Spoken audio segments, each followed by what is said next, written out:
Samutsari, Pinay in Taiwan. Hello, meron na naman po akong naisip na content. Alam nyo ba, nakabili ako ng isda na medyo nakamura ko. So, ito pong isda, hulaan nyo po kung magkano ang nabili ko sa kanya. Actually, nabili ko lang po siya ng $180. So, ito po, ang aking naisip na gawin dyan is yung parang adobo style na meron siyang black beans. So, subukan natin mga ka-brothers, mga ka-sisters. So, unang-una po pala, good morning na po ba ako?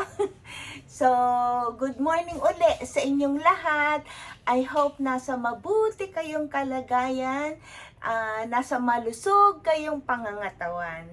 Okay po, so simulan na po natin ang ating content for today, ang budget meal na isda with black beans. Ito po, painit na po tayo ng mantika. So, ang gagawin ko po is, ipa-fried ko muna siya.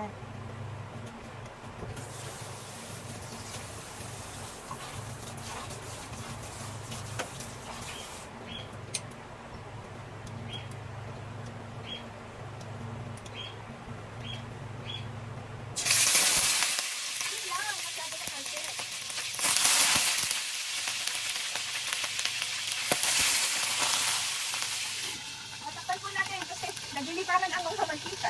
Okay, rin po natin. Okay, tignan na po natin kung okay.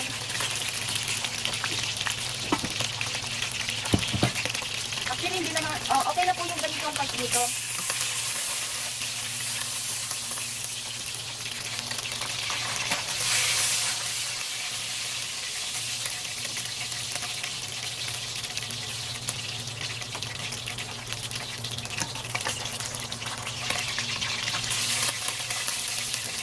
Ngayon po, isunod po natin ang ating luya.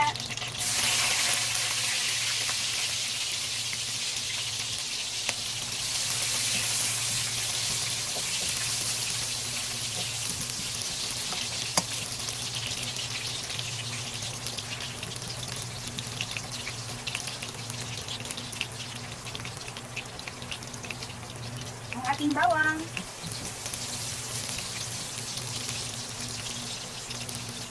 At ang sibuyas. At saka yung kanyang onion sauce.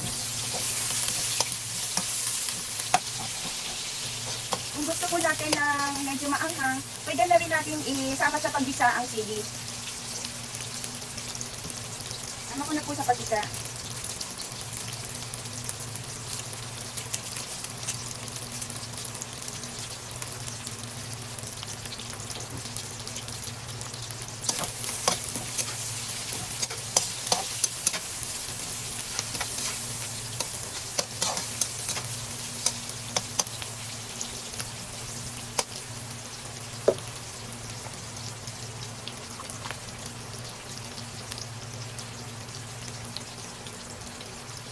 Mag-add po tayo ng water.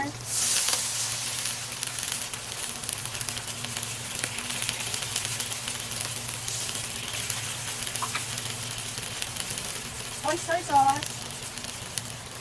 Kunti lang po kasi meron tayong black beans na ihahalo.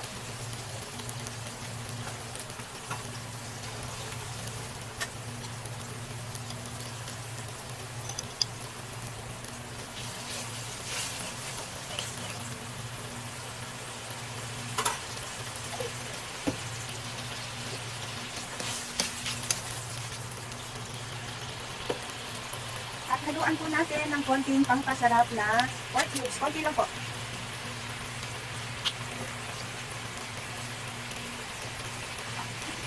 Paminta.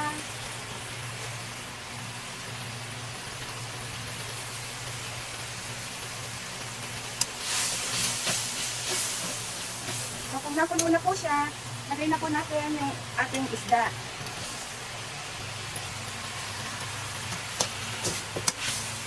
Pahinaan po natin ang apoy.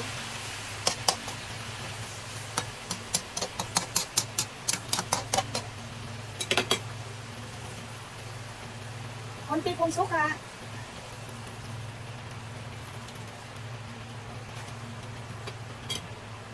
Okay, hayaan na po natin siyang kumulo para pumasok yung lasa sa isda.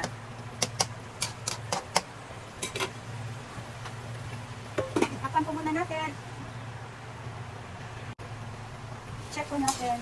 Nakulo na po siya. Balik-balik natin yung isda. Dahan-dahan lang po kasi madudurog ang isda.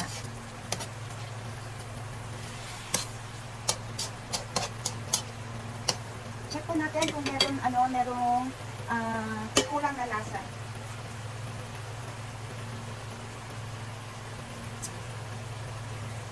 Okay na po siya. Actually, sa tingin ko po, kulang pa siya ng oyster sauce. Kulang siya ng alat, so, at saka yung tamis. So, oyster sauce na lang po ang add natin.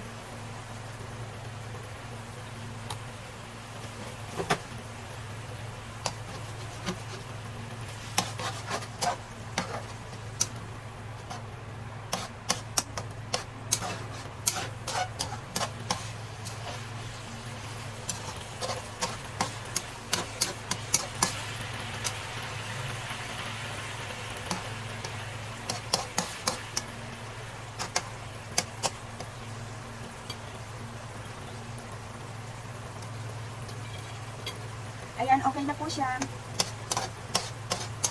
Hindi po umikot yung kanyang anghang. O masyado lang talaga kung yung level ng anghang ko po.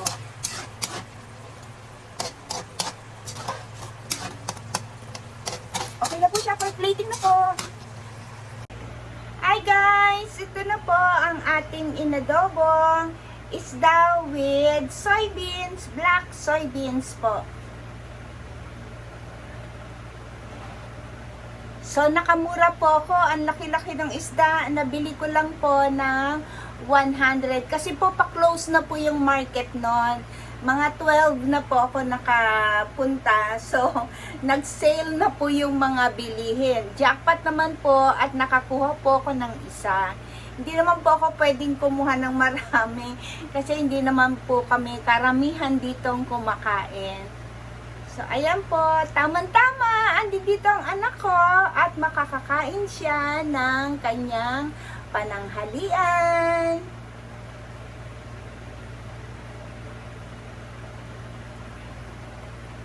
Sana po nagustuhan niyo po ang aking content for today.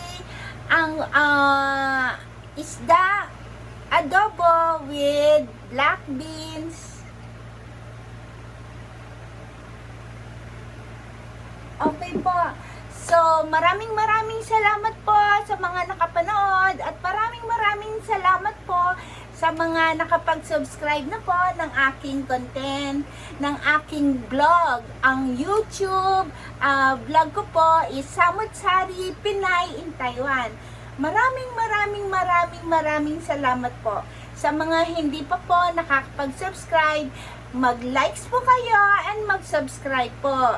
At aking isi-share ang mga tipid ulam budget. Actually, isa po ko sa mga mommies na talagang nagbabudget po ng